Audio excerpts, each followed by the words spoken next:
Olá, muito boa tarde para você que acompanha a programação da Rádio ADFM. Nós vamos bater um papo hoje muito interessante acerca da educação cristã. Afinal de contas, hoje, 11 de março, é comemorado o Dia da Educação Cristã. E para bater esse papo com você, nós convidamos a professora Madalena Moloshenko. E ela está aqui conosco. Tudo bem? Professora Madalena, seja muito bem-vinda ao estúdio da ADFM. Muito obrigada pelo convite, é um prazer estar com vocês e espero que possamos aqui conversar bastante de uma maneira gostosa, informal, a respeito da nossa educação cristã, que é um dos ministérios muito importantes e muito significativos na igreja. Muito bem. E olha só, eu convido você para compartilhar essa transmissão, afinal de contas, nós também estamos com imagens lá no YouTube, tá bom? TV AD Belém, para você compartilhar com seus amigos e levar aí esse conteúdo para muito mais pessoas. Muito prazer, eu sou Dário Ferreira, nós vamos bater, portanto, esse bate-papo a partir de agora. 11 de março, Dia da Educação Cristã. A data faz referência a uma personagem marcante, José Manuel da Conceição. Ele nasceu em 1822, ano da independência do Brasil. Era um padre católico que se tornou o primeiro brasileiro a ser ordenado pastor evangélico. Antes da sua conversão, já era conhecido como o padre protestante por causa das suas ideias e estilo reformado. Após ouvir as pregações do reverendo Alexander Blackford, responsável por trazer a igreja presbiteriana para São Paulo, José Manuel abandona o catolicismo, tornando-se protestante. Após sua conversão, José Manuel passou a pregar o evangelho no interior de São Paulo, Rio de Janeiro e Minas Gerais. Seus métodos diferentes de ensinar a Bíblia logo chamaram a atenção dos fiéis. A partir do século XIX, o movimento protestante se propagou, especialmente no Rio de Janeiro e em São Paulo. O aniversário de José Manuel da Conceição, 11 de março, passou a ser considerado o Dia da Educação Cristã, em homenagem ao pastor protestante que se preocupou a ensinar sobre Jesus Cristo para os brasileiros.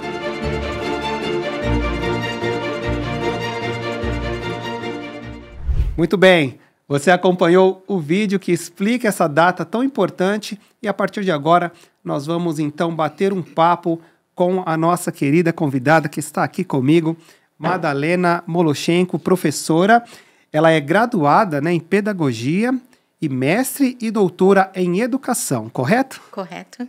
E teologia também. E teologia também. Então nós vamos aqui bater esse papo.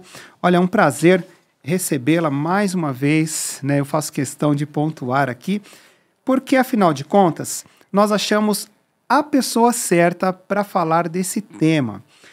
Eu quero começar com duas perguntas, na verdade. Uma pergunta em duas. O que levou, o seu interesse pelo conhecimento, pelo saber, e por que a senhora optou por seguir carreira na educação cristã? Bom, eu vou explicar para vocês, contar uma pequena história da entrada da minha juventude. Eu adoro história, vamos lá. A minha mãe comprou um material de flanelógrafo para minha irmã, que tinha acabado de finalizar o curso de magistério. Na época chamava-se curso normal. Uhum. Mas a minha irmã, esse material de flanelógrafo não era de histórias bíblicas, era de histórias, Três Porquinhos, Chapeuzinho Vermelho, alfabetização, tinha números, personagens da história do Brasil, da geografia, de ciências e etc. Era um material didático para professores do ensino fundamental. E a minha irmã não quis aquele material, porque ela decidiu fazer enfermagem, ela não queria ser professora. E eu falei, mãe, então eu vou ficar com esse material porque eu vou ser professora. E foi assim que eu decidi pela carreira de professora. E como se deu a minha entrada ou a minha formação mais propriamente na área de educação cristã? Eu fiz a faculdade de teologia, iniciei a faculdade de teologia, e depois eu me casei, tranquei matrícula, nós saímos de São Paulo, meu marido foi pastorear no Rio Grande do Sul, depois no interior de São Paulo. Quando voltamos para São Paulo, eu falei para ele, agora eu vou terminar o meu curso de teologia. E lá no curso de teologia, eu tive um professor que nos desafiou muito a pensar a respeito da educação. E a Faculdade Teológica Batista de São Paulo, onde eu estudei, era ao lado da PUC. E eu saía da faculdade à noite, no final das aulas, olhava para aquele muro na minha frente e dizia: um dia eu quero estar lá dentro estudando pedagogia. Que incrível. E foi assim que aconteceu. Terminei a faculdade, fiz o vestibular, nunca pensei que eu ia passar no vestibular na PUC, naquela época, mas ingressei lá e fiz minha graduação em pedagogia. E desde então o meu interesse sempre esteve focado, toda a minha formação na área de educação, mestrado e doutorado e outros cursos de pós-graduação lato sensu que eu fiz, todos eles foram voltados para a educação cristã, voltados para essa área, para esse foco da educação cristã. Mesmo antes de terminar a faculdade de pedagogia, eu fui convidada para lecionar as disciplinas de educação cristã na faculdade de teologia. E aí, então, comecei a me aprofundar mais especificamente nesta área. E sempre fui muito motivada pelas atividades na igreja, porque eu lembro quando meu marido assumiu o pastorado lá no interior, e eu perguntei onde é a classe das crianças, que eu cheguei com um garoto de 3 anos, 2 anos e meio e uma bebê de 1 mês. E me disseram, ali é a sala das crianças. E quando eu cheguei lá, era uma sala de crianças que não era uma sala de crianças, era um depósito de crianças pequenas. E lá eu falei, não, isso aqui tem que mudar. E aí eu comecei a investigar literatura, conversar com colegas, frequentar cursos de preparação para professores de escola dominical. E dessa maneira comecei a me aprofundar mais ainda na área de educação cristã. E é por isso que eu tenho dedicado muito tempo para isso. Interessante a senhora ter notado, né, ter tido esse olhar perspicaz para olhar ali e identificar um depósito de crianças, mas pegar aquele momento e dar ali um sentido, né? Ou seja, levar conteúdo para que as crianças não ficassem ali apenas passando o tempo. E foi um start para mim, para eu me aprofundar no campo da educação cristã. Muito bem. Iniciei ali, mais especificamente, meus estudos em educação cristã. E depois, a faculdade, a pedagogia, tudo isso foi contribuindo e fortalecendo.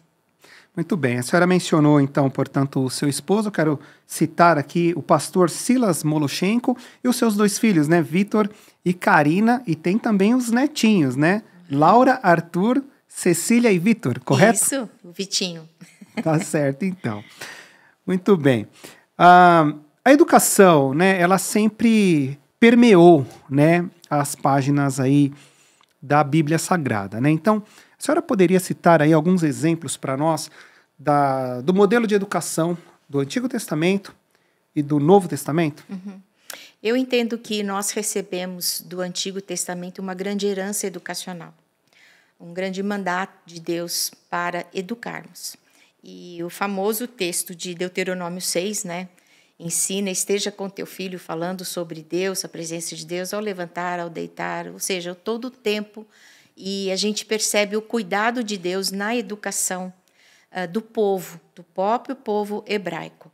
E toda a história que começa ali com a chamada de Abraão e depois todo o desenvolvimento no deserto com Moisés e os primeiros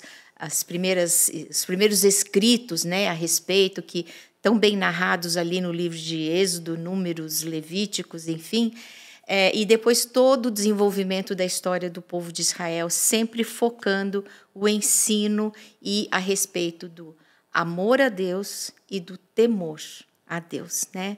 E no Novo Testamento nós temos o grande exemplo de Jesus, né? Jesus foi o mestre por excelência. E hoje, na área das teorias da aprendizagem, né, no campo das teorias da aprendizagem, nós encontramos uma teoria que nos ensina sobre a aprendizagem significativa. E a aprendizagem significativa ela se baseia principalmente nos conteúdos novos que são trazidos a mim. Então, por exemplo, eu trago um conteúdo novo para você e se você não encontra nenhuma conexão que você já tenha dentro da sua mente, a respeito daquele novo conteúdo, você não faz conexões. Então, esse novo conteúdo ele não se ancora, né, como se fosse uma ancoragem mesmo, de âncora, em algum conhecimento que você já tenha. E isso, então, é chamado de aprendizagem memorística, porque ela entra na sua mente e vai embora. E a aprendizagem significativa exatamente foca isso, que a gente precisa, então, quando trouxer um conhecimento novo para o nosso aluno, que a gente procure trazê-lo a partir de algum conhecimento que ele já tenha, que não seja um conhecimento científico, comprovadamente científico, mas que seja alguma coisa que faça conexão. E Jesus fez isso. Jesus foi o grande professor da aprendizagem significativa trazida hoje nos tantos livros de teorias da aprendizagem que nós temos, porque Jesus falava de pesca, de frutos, de terra, de plantação, de areia, de peixe, de tantas outras coisas, de porta, né? E ele foi trazendo conteúdos ali que o povo já dominava no sentido de ter isso na mente deles, e foi trazendo os novos ensinos sobre o reino de Deus. Então, Jesus foi o grande mestre, e eu digo que ele foi um precursor da aprendizagem significativa, defendida hoje nos livros de pedagogia. Eu gostei muito desse termo, aprendizagem significativa, e de toda essa explicação que a senhora deu. Eu até ia perguntar, explique melhor, mas eu já percebi, a senhora como professora não ia lançar aqui esse conceito e nos deixar aí na dúvida, né? À mercê. À mercê. Então, prontamente já deu a explicação, adorei, muito bom. Eu estou conversando com a professora Madalena Moloshenko. Professora Madalena Moloshenko, ela é mestre e doutora em educação. E está batendo um papo com você aqui na ADFM e também pelo YouTube, tá? Da TV AD Belém. Ou seja, temos aí a transmissão simultânea para você aproveitar, seja no rádio, seja no nosso canal no YouTube. O importante é você aproveitar e compartilhar também essa transmissão com todas as pessoas que você conhece e levar esse conteúdo ainda mais longe. Professora Madalena, vamos dar sequência, portanto, aqui. Me veio também à mente uma pergunta que eu julgo ser importante para a gente pontuar também, ainda no começo aqui da nossa conversa, tá? Muito se fala em educação cristã, ensino religioso. Eu gostaria que a senhora pontuasse para a gente a diferença entre educação cristã e ensino religioso, por gentileza. O ensino religioso é aquele ensino praticado na escola. E hoje nós temos todas as regulamentações do Ministério da Educação que insere os conteúdos do ensino religioso nas escolas públicas e particulares. As escolas particulares vinculadas a alguma denominação, a alguma crença religiosa, podem ensinar e os alunos estão livres para escolher ou não, as famílias estão livres para escolher ou não se os filhos frequentam aquelas aulas. Mas o ensino religioso, ele vai enfocar o ensino das religiões, todas as religiões. Eu cheguei a fazer um curso Lato Sensu para compreender melhor essa questão do ensino religioso nas escolas. E o ensino religioso nas escolas, ele está aí para ensinar a respeito do sagrado, de alguém de uma entidade espiritual superior que você admira, teme, adora, enfim. Esse é o ensino religioso. A educação cristã, ela se refere à educação do cristianismo. Então, a educação cristã também está na prerrogativa da Igreja Católica, porque é dos cristãos. E para nós, a educação cristã, ela é a pregação, ou melhor dizendo, o ensino da pessoa de Jesus Cristo, através do seu sacrifício, que nos redime do pecado e nos leva ao reino dos céus.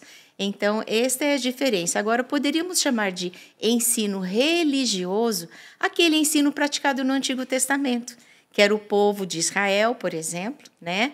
Ou qualquer outro ensino religioso de qualquer outro tipo de religião, tantas religiões mencionadas no Antigo Testamento, né? E que configuravam, de alguma forma, um ensino de uma religião, uma adoração a um Deus, mas o ensino cristão, a educação cristã, ela se vincula principalmente a partir do momento em que nós aceitamos a Jesus Cristo como nosso Salvador e trazemos a figura ou a pessoa de Jesus ressurreto para as nossas discussões, nossos ensinos, nossas aprendizagens. Muito bem.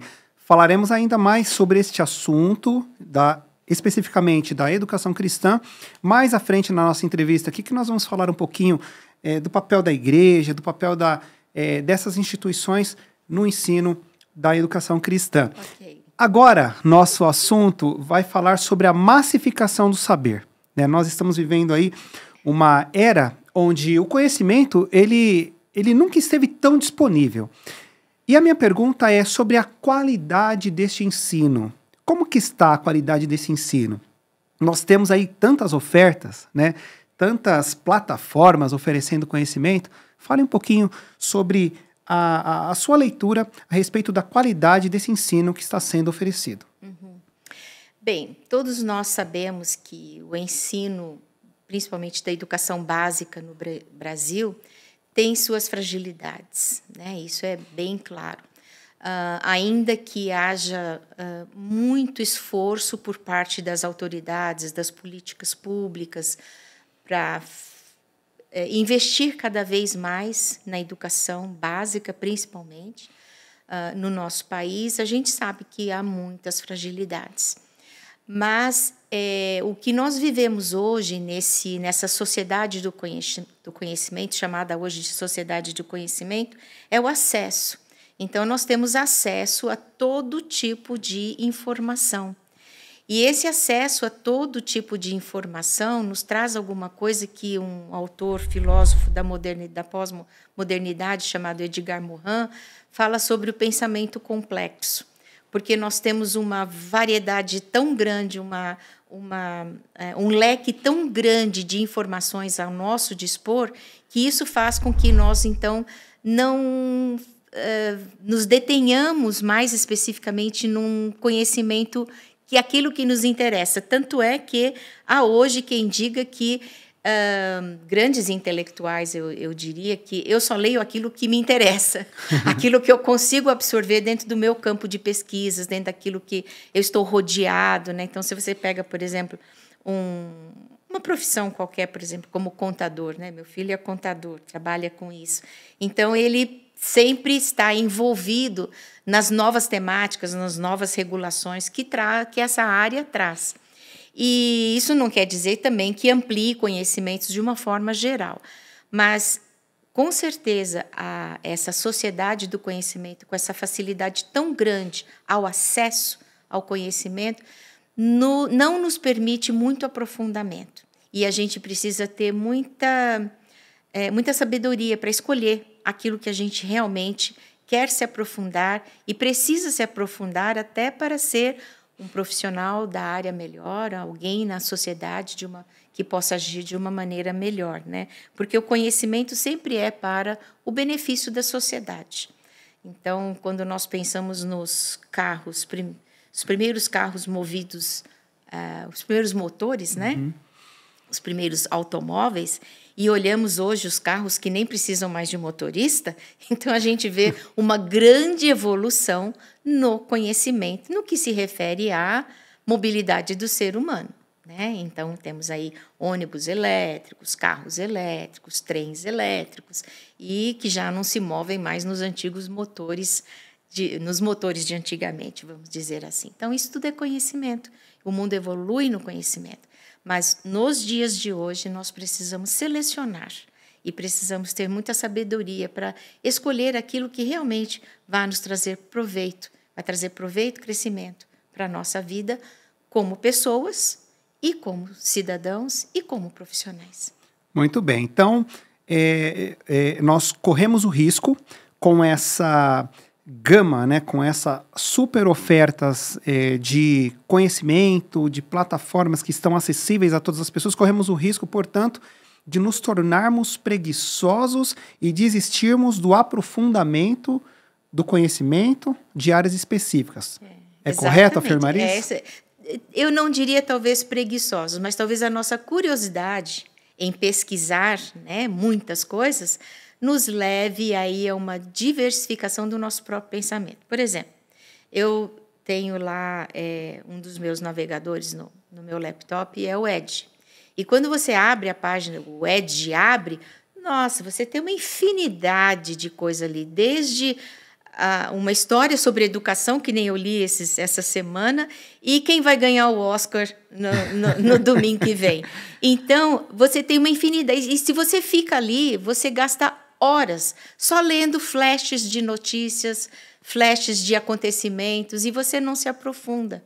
Então, são as distrações, né? Você gasta tempo, muito tempo ali, e você acaba se distraindo. Isso acontece no celular, com TikTok, Facebook, Instagram e outras coisas, né?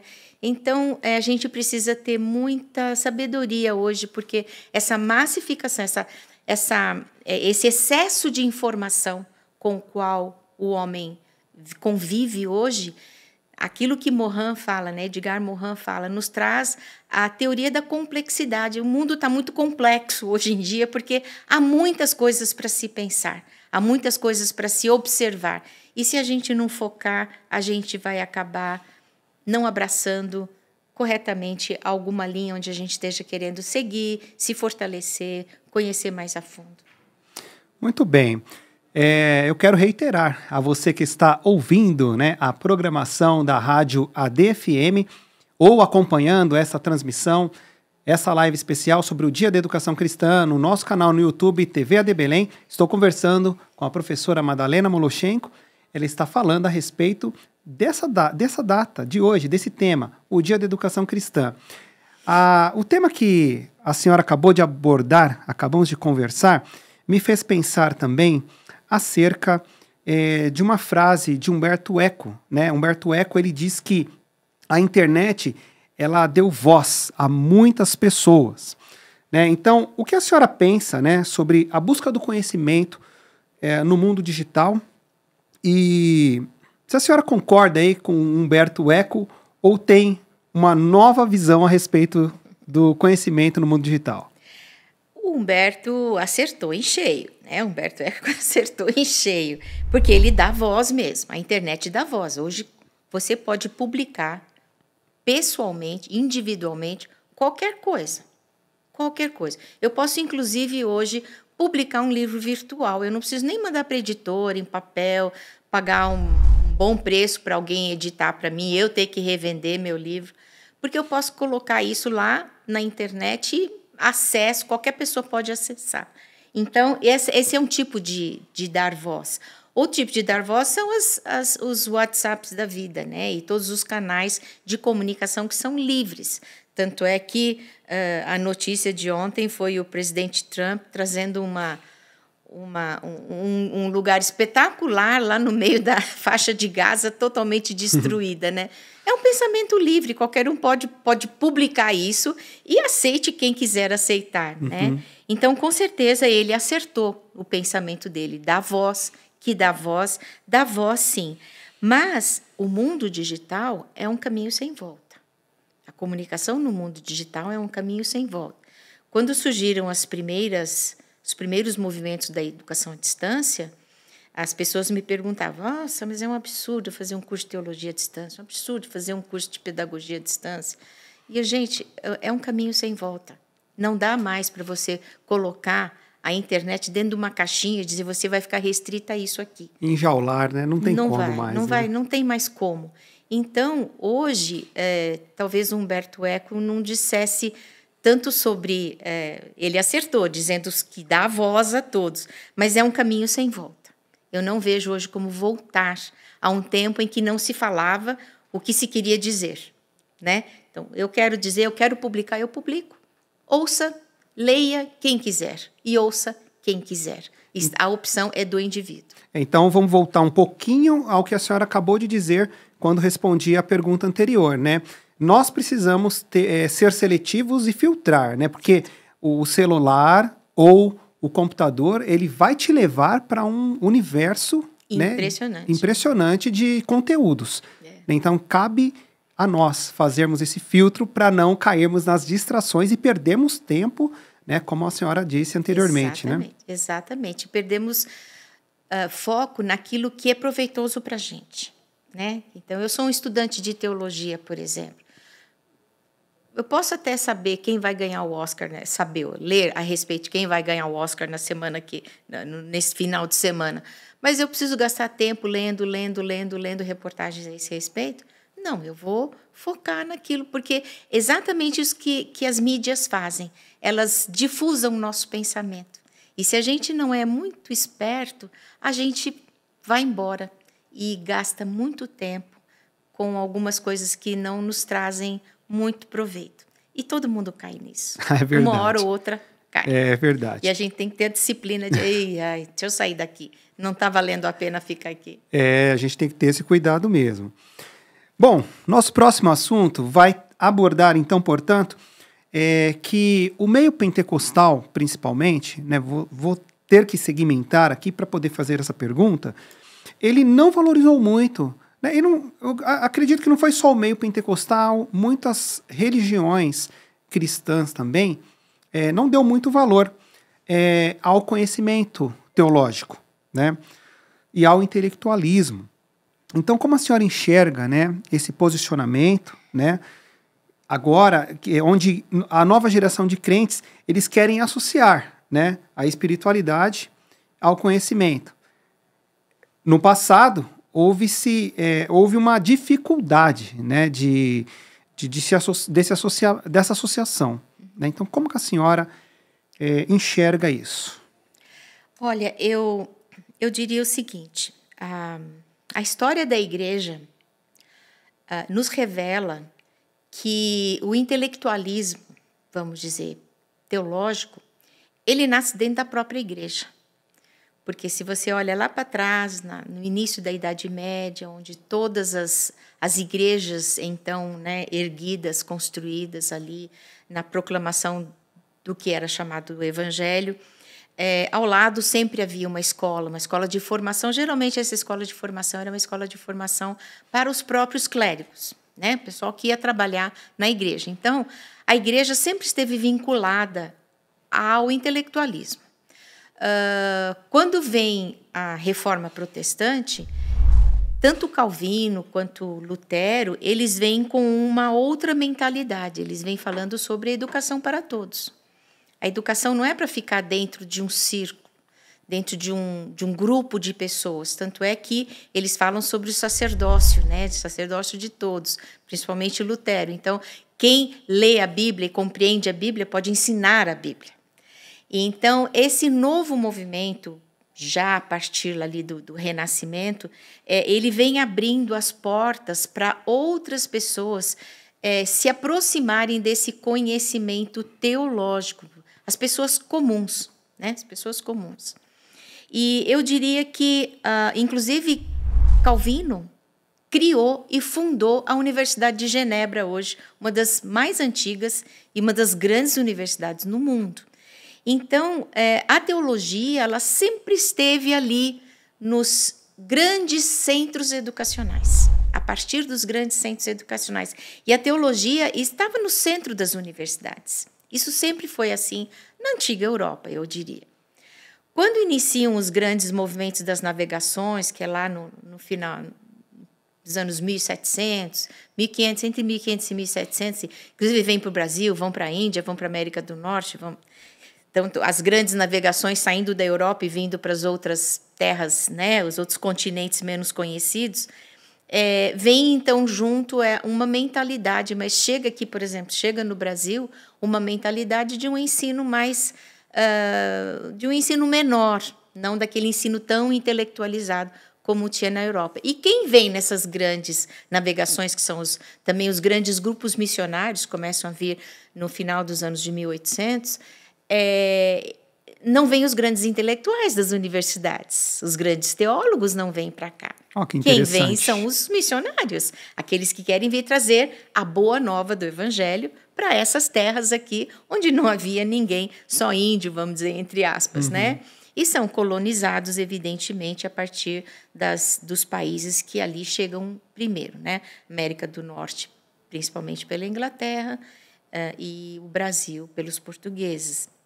Então, eu vejo que o movimento da intelectualidade teológica, ele sempre esteve presente próximo à igreja, porque grandes universidades nascem ali dos berços das igrejas. A grande mudança começa a acontecer na Reforma Protestante. Reforma Protestante. Que aí quando Lutero diz que não, qualquer um que tem acesso pode ensinar, e ele mesmo escreve para todos os governadores da Alemanha, né? Ele tem uma carta aberta aos governadores da Alemanha dizendo, pessoal, abram as portas para as crianças, deixem as crianças estudarem, qualquer criança pode estudar. E ele manda essa carta para todos os governadores da Alemanha. Então, Lutero, além de ter sido protagonista de uma grande reforma religiosa, um dos protagonistas, né, porque foram vários, sim, com certeza. Ele trouxe também ali, principalmente para o locus onde ele estava, né, que era a Alemanha, uma grande evidência para a educação mais aberta, educação para todos. Agora, por muitos anos, então, ficou predominante, por causa dos movimentos missionários, né, e graças a Deus pelos missionários que aqui chegaram, esse distanciamento dessa intelectualidade, que eu chamo de intelectualidade acadêmica, que de jeito nenhum precisa se distanciar da fé, precisa se distanciar da crença, dos meus princípios doutrinários, dos meus princípios bíblicos. A intelectualidade não me distancia dessas coisas. Quando os cursos de teologia foram liberados para o reconhecimento pelo Ministério da Educação e Cultura, as denominações se preocuparam muito com isso. Eu lembro que nós tínhamos vários professores nossos, batistas, né, indo estudar nas faculdades metodistas. E todo mundo dizia, agora vão trazer as ideias para cá. Não, muito pelo contrário, eles se fortaleceram. Eles fortaleceram a fé, fortaleceram os princípios. Eles, mais do que convictos, saíram de lá com uma formação muito mais apurada, muito mais consciente daquilo que eles criam. Esse foi um dos meus temas na minha tese de doutorado, sim, essa mudança do perfil do professor de teologia. E que, em momento nenhum, nessa nova mudança governamental, mudaram a postura deles em relação à fé, em relação à denominação. E foram várias pessoas de denominações diferentes. E eu vejo hoje o mundo pentecostal acatando isso. Uhum.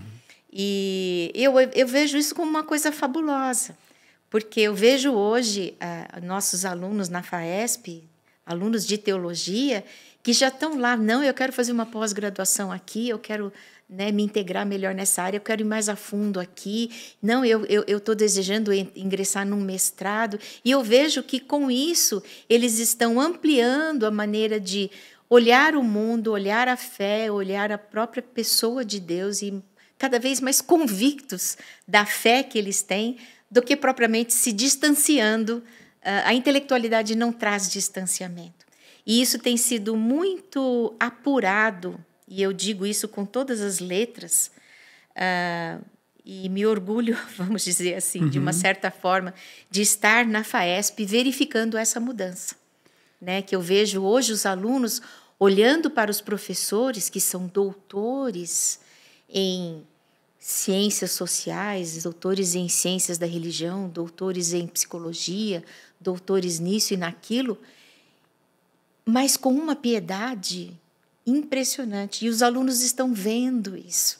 Eles estão percebendo que a intelectualidade, o academicismo, não está distanciando eles da fé. E os alunos estão percebendo isso. Assim, nossa, como esses professores, eles às vezes, né, comentando assim com funcionários lá, eles chegam na secretaria que, quando eu vou ver, é o doutor fulano de tal. Assim, ele chegou aqui de uma maneira tão simples, tão educada, tão humilde, me pedindo uma coisa ou outra, e não precisa ser nenhum intelectual distante da fé.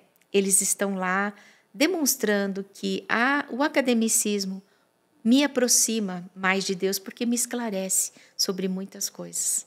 Muito bem. A gente entende, então, que toda essa troca, né, de informações, né, a senhora comentou, pastores batistas indo estudar com metodistas, Na verdade, presbiterianos também foram lá, sim, pentecostais também foram lá. Também, com certeza. Então, o que acontece? Houve, então, um fortalecimento, né?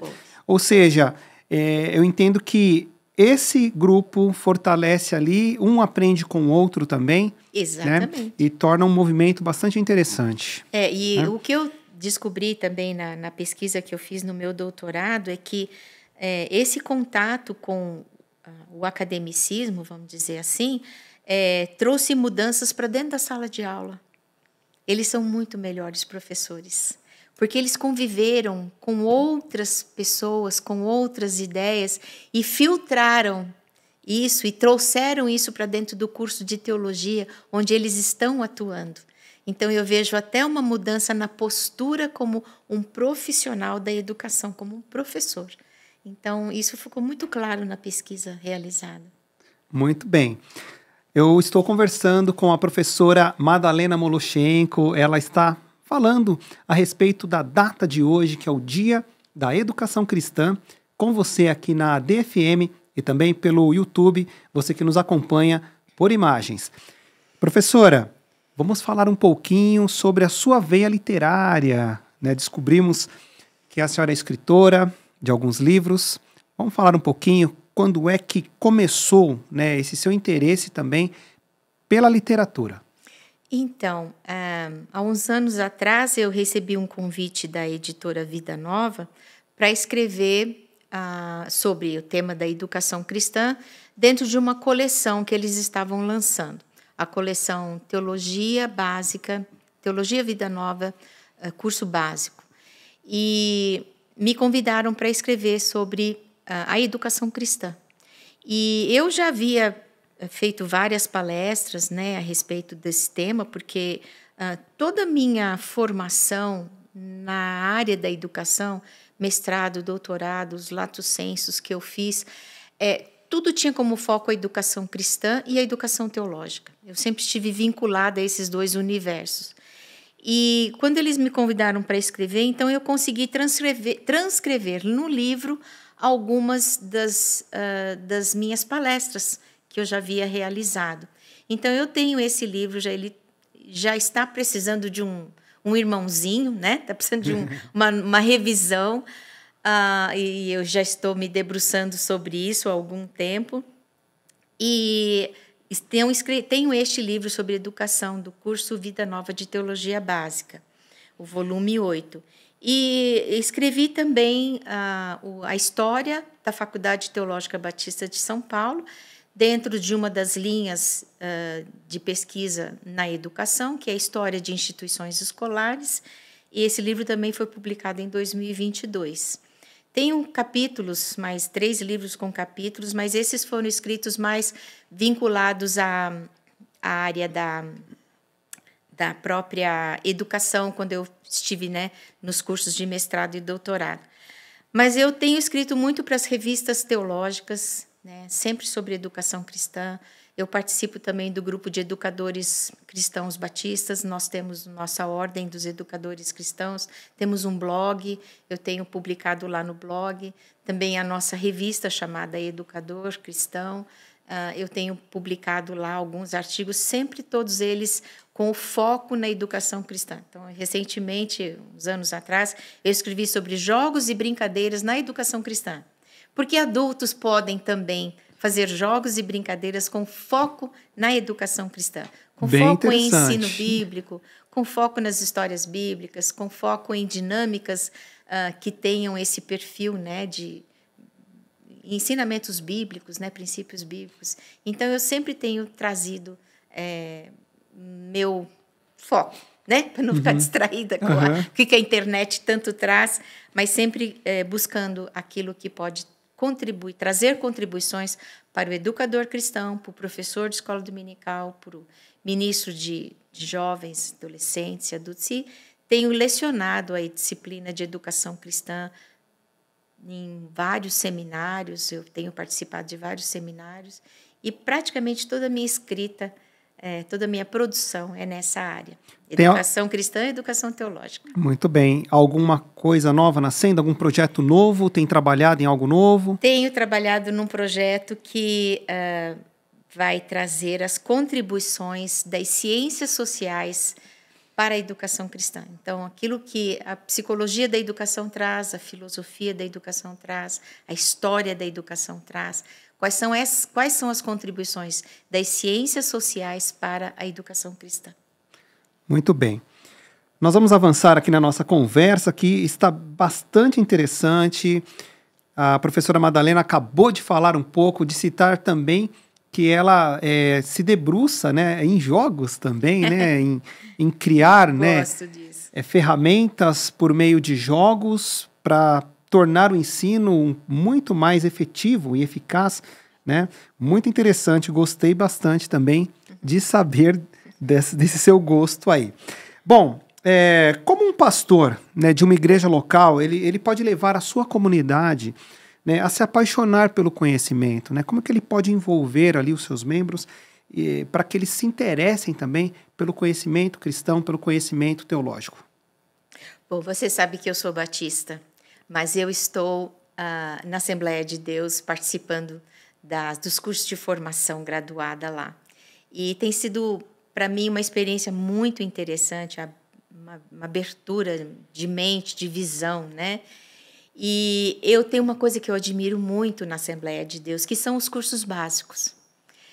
A FAESP tem mais de 5.000 alunos em cursos básicos. Isso é uma coisa fantástica, fabulosa. E eu acho que a denominação está incentivando, né, esta formação. Isso é uma coisa espetacular, né? A Assembleia de Deus, Ministério do Belém, também oferece a graduação em teologia. Isso é uma coisa fabulosa, né? E hoje um curso reconhecido, um curso que tem um valor, né, muito grande para a sociedade e tem um valor muito maior para a igreja, porque ela vai estar fortalecendo a maneira como essas pessoas ali, agora os pastores, os obreiros e as pessoas envolvidas ali no trabalho da igreja, atuando de uma maneira muito mais interessante, muito mais proposital, muito mais convicta, né? É uma coisa bem mais fortalecida, eu diria, porque estudar nos fortalece, estudar sempre nos fortalece. E quando agora eu vejo uma preocupação, e essa é uma coisa que o pastor Elias fala muito, né, nosso diretor executivo, ele fala assim, a pedagogia é a minha paixão, eu quero trazer a pedagogia para dentro das nossas igrejas. E como fazer isso? Então, eu sempre falo que a FAESP oferece o curso de teologia, e você que está nos ouvindo e que ainda não deu uma passadinha nos meios de comunicação da FAESP para conhecer o nosso curso de teologia, de pedagogia, passe por lá, você vai ver quanta coisa interessante tem sido feita no nosso curso de pedagogia. E o pastor Elias fala que uma das paixões dele é o curso de pedagogia. Por quê? Porque o curso de pedagogia na FAESP, ele tem uma cosmovisão cristã. Você tem uma infinidade de cursos de pedagogia em oferta no estado de São Paulo, na cidade de São Paulo, no bairro do Belém. Mas um curso com uma cosmovisão cristã, você não vai encontrar. É um diferencial, É um né, diferencial, é um diferencial tremendo, até porque lá nas nossas aulas, a gente fala lá, por exemplo, nas aulas de psicologia da criança, né? A gente fala sobre as crianças da igreja, a gente fala sobre as coisas da igreja, como lidar com as crianças na igreja também, porque nós estamos preparando profissionais para o magistério da educação básica na nossa cidade. E essas pessoas que estão sendo formadas ali estão saindo com uma base cristã e vão atuar lá nos seus locos de trabalho, né, nas escolas para onde elas vão, ou nas ONGs, ou nas instituições onde elas vão trabalhar como professores e pedagogos, com uma cosmovisão cristã. Então, a sociedade ganha, a denominação ganha, e eu diria que o reino de Deus ganha. Agora, imagina todo esse pessoal vindo para a igreja e podendo atuar na área de educação cristã na igreja com uma formação muito mais sólida, com uma formação muito mais consistente em termos de o que é educação e, principalmente, o que é uma educação que tem um princípio cristão. Então, eu acho que a sociedade ganha, os pastores ganham quando eles enviam estes alunos para fazer o curso de pedagogia na FAESP. E eu diria, o nosso corpo docente é fenomenal. é muito bom. Nós temos lá doutores, mestres em educação, e tem muito para contribuir, tem muita experiência na educação básica, né, do nosso estado, nossa cidade, e também na educação superior. Eu acho incrível. Nós temos um corpo docente fenomenal lá na FAESP. Muito bem. A professora Madalena Moloshenko, ela é coordenadora do curso de pedagogia, né, que a FAESP está oferecendo. Então, a FAESP tem... a FAESP é a Faculdade de Teologia de São Paulo. Faculdade Evangélica de Teologia de São Paulo, que já tem uma tradição no curso de teologia, nos cursos básicos e no bacharelado. E você que desejar cursar pedagogia, a FAESP está abrindo também essa oportunidade para você, um curso com o reconhecimento do MEC, né, e com essa cosmovisão cristã, que a coordenadora do curso, a professora Madalena Moloshenko, acabou de citar aqui para você. Nós estamos, portanto, batendo esse papo hoje com foco na educação cristã, para você que nos acompanha aqui na 88.7 ADFM. Estamos caminhando já para o final, tá certo? Desse bate-papo. E agora eu quero abordar de forma rápida aqui, professora Madalena, sobre como, né, as igrejas, por meio da escola dominical, têm fomentado o ensino cristão, né? Então, a escola dominical ela é uma ferramenta indispensável no seu ponto de vista, né, para a saúde e vigor da igreja? Indispensável. Indispensável. A escola dominical, apesar de muitas igrejas hoje não valorizarem esse momento, com certeza é aquilo que está dando força para a igreja no sentido do ensino bíblico, do fortalecimento das famílias, da família cristã. Então, é preciso haver muito entrosamento entre o ministério educacional da igreja, o ministério pastoral da igreja, o ministério diaconal da igreja, o ministério de louvor na igreja, né? O ministério de música na igreja, porque a escola bíblica dominical é um momento de fortalecimento dessa relação família-igreja, principalmente, e também do conhecimento da palavra de Deus. Eu acho indispensável. E hoje a gente tem visto muitas igrejas não dando tanto valor a isso, né? E então, ok, você não quer ter escola bíblica dominical na sua igreja, mas, por favor, pelo menos mantenha um grupo de estudo bíblico. Mantenha grupos, pequenos grupos, mantenha, e não somente grupos de comunhão, né? Grupos de ensino, ensinar a palavra. E eu acho que a escola bíblica dominical ela é indispensável hoje para o crescimento da igreja, para o fortalecimento da vida cristã, para o fortalecimento das pessoas que ali estão. E como nós podemos ajudar, né? Como nós podemos ajudar? Eu acho que a FAESP está fazendo o seu papel, né? A FAESP está fazendo o seu papel, oferecendo esse curso de pedagogia com a cosmovisão cristã. O curso de teologia para melhor preparação de obreiros, pastores e etc. Então, eu acho que o ensino bíblico é essencial para o fortalecimento da igreja. E nós, enquanto formadores, né, porque nós somos hoje, por exemplo, a teologia e a pedagogia, nós somos formadores de formadores, porque nós estamos formando pessoas que vão formar outras pessoas. Nós somos formadores de formadores. Então, nós estamos ali fazendo o melhor que nós podemos para oferecer um pessoal, professores de ensino bíblico, líderes de ministérios de adolescentes, de jovens, de adultos, de terceira idade, de crianças, mais fortalecidos na área do conhecimento do ser humano e de como se processa esse ensino-aprendizagem, porque nós não podemos olhar simplesmente para o ensino sem nos focarmos na aprendizagem, porque não existe ensino se não existe aprendizagem. Exatamente. As duas coisas estão ligadas. São engrenagens aí que funcionam diretamente ligadas. Tá certo. Como especialista em psicopedagogia e magistério, né, qual a sua opinião, né? Como a senhora tem visto o preparo da liderança evangélica, né, para exercer essa obra tão importante, né, do ensino? Eu vejo como uma porta de entrada para a melhoria de qualidade de vida, inclusive dos cristãos, das pessoas convertidas a Cristo. Eu acho que se nós preparamos as lideranças das igrejas com este foco no conhecimento do ser humano, no conhecimento de como esse ser humano vive e convive com suas dificuldades, com suas alegrias, com suas conquistas, com suas perdas, através do ensino bíblico, dos princípios bíblicos, nós estamos fortalecendo a vida da igreja e estamos fortalecendo as famílias, estamos fortalecendo a sociedade.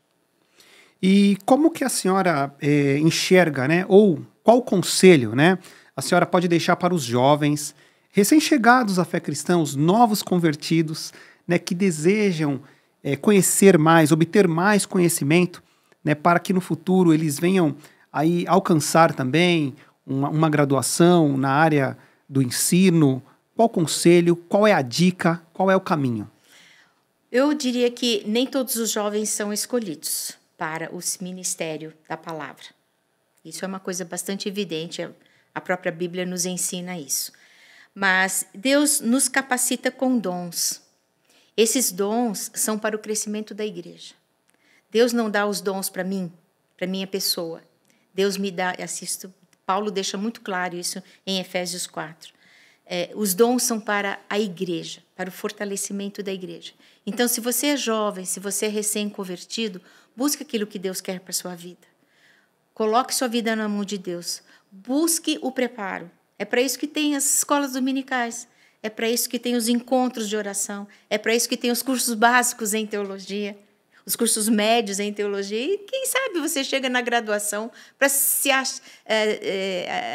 fortalecer como alguém que pode exercer uma liderança mais pontual na igreja. Então, eu acredito que todo jovem que deseje que a sua vida seja marcada pela presença de Deus deve procurar se instruir, deve procurar mais conhecimento no sentido de se aproximar mais da maneira como ele pode servir a Deus através da vida dele, estando mais bem preparado. Muito bem. A escola dominical é um momento que a igreja proporciona, é gratuito, né? Você só precisa ir, só precisa se dispor a ir e aprender. Nós vamos caminhar agora para o final. Essa é a última pergunta.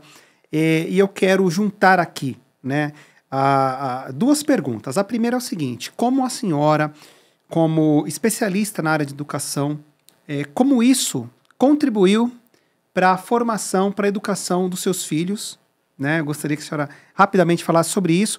E fale também quais são os melhores livros que a senhora carrega para a sua vida, né? E indicaria também para os nossos ouvintes, tá bom? Então vamos dividir em duas etapas.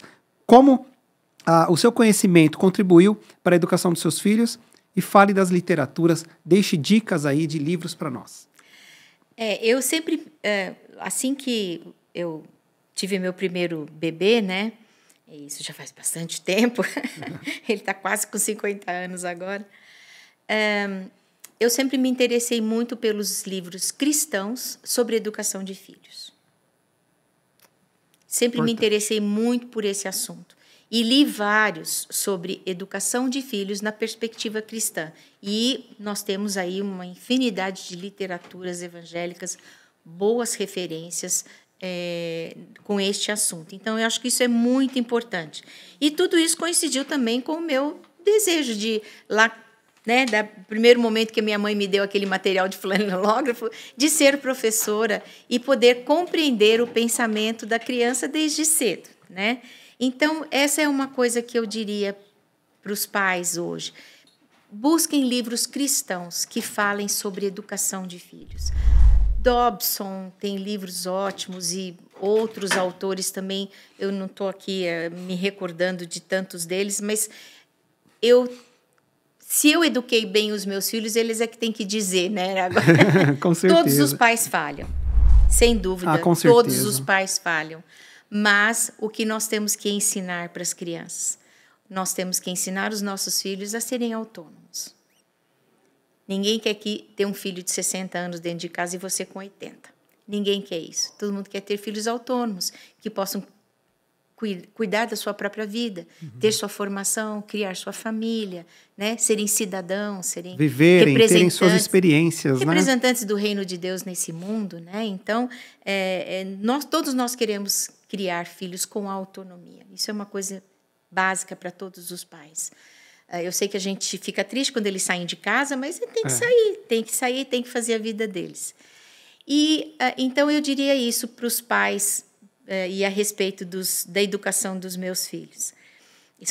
Tenho muito orgulho do que eles se tornaram hoje, como adultos, como pais também, né? Uhum. E a sua segunda questão era a respeito de literatura. Isso, deixa alguma dica aí para nós. Olha, a minha área hoje é educação cristã. Então, eu diria que qualquer pessoa que deseje se aproximar mais de educação cristã, tem um livro muito interessante do professor Pasminho, Robert Pasminho, que é Temas Fundamentais em Educação. E eu diria também que a própria CPAD tem muita literatura boa a respeito de escola dominical, a respeito de educação cristã. Tem havido vários títulos novos. Eu tenho lá na FAESP a CPAD ali pertinho da gente, e toda hora eu vou fuçar lá, eu pergunto o que saiu de novo aí. Então, tem trabalhos práticos com crianças na igreja, tem trabalhos práticos com ministérios, né, como desenvolver ministério com crianças, com adolescentes, com juniores. Eu acredito que a CPAD tem trazido muita contribuição para a área de educação. Aliás, eu tenho dito isso aí para as pessoas que eu conheço, que eu admiro a maneira como a Assembleia de Deus valoriza esse trabalho da educação cristã, principalmente da escola dominical, né? As nossas visões são um pouco diferentes em termos doutrinários, mas eu acredito que o valor que se dá à educação e à educação cristã é muito significativa no universo das denominações de hoje. Então, eu diria, procurem os livros, procurem se informar e procurem desenvolver a visão de educação cristã na igreja. É muito importante. Muito bem. Professora Madalena, eu adorei o bate-papo e conhecê-la pessoalmente, né? Já conhecia pelo perfil ali da FAESP, por meio dos coordenadores da FAESP, né? Dos nossos diretores ali, que a gente está em constante contato, mas adorei conhecê-la pessoalmente, gostei muito do bate-papo. E eu espero recebê-la mais vezes aqui na ADFM para outras temáticas e, quem sabe, também continuar a conversa sobre educação. Muito obrigado por sua presença aqui e por compartilhar tanto conhecimento. Eu posso dar um recadinho final? Pode sim, por favor. Eu quero dizer a você, ouvinte, venha conhecer o curso de pedagogia na FAESP. Eu tenho certeza de que você vai gostar. Nós recebemos um grande número de alunos novos esse semestre. Estamos há um mês de aulas agora, né? Nem isso. E eu pergunto, como é que está o curso? E as meninas, eu estou gostando demais. Como as aulas são boas. Como eu estou aprendendo. Isso nos traz muita alegria ao coração. Venha conhecer a pedagogia na FAESP. Muito bem. Recado dado aí para você. Quero agradecer mais uma vez a sua presença aqui. Professora Madalena Moloshenko esteve aqui compartilhando com você nesse Dia da Educação Cristã. Data importante, hein? Marca aí, portanto, na sua agenda para você nunca mais esquecer e fazer uma reflexão acerca da educação cristã que tem revolucionado a vida de muitas pessoas e muitas famílias. Continue, portanto, acompanhando aqui a programação da ADFM 88.7 e não deixe de aproveitar também o conteúdo que nós temos no nosso canal no YouTube, muitos cultos, muitos conteúdos para você aproveitar na TV AD Belém. Professora Madalena Moloshenko, ela é graduada em Teologia e também mestre e doutora na área da educação, além de coordenar o curso de Pedagogia ali da FAESP, como você pôde acompanhar aqui nessa entrevista que acabamos de fazer com a doutora. Muito obrigado mais uma vez por sua presença. Prazer. E até uma próxima. Até a próxima. A você também, querido ouvinte, até uma próxima, hein? E continue ligado na programação da 88.7. Um abraço.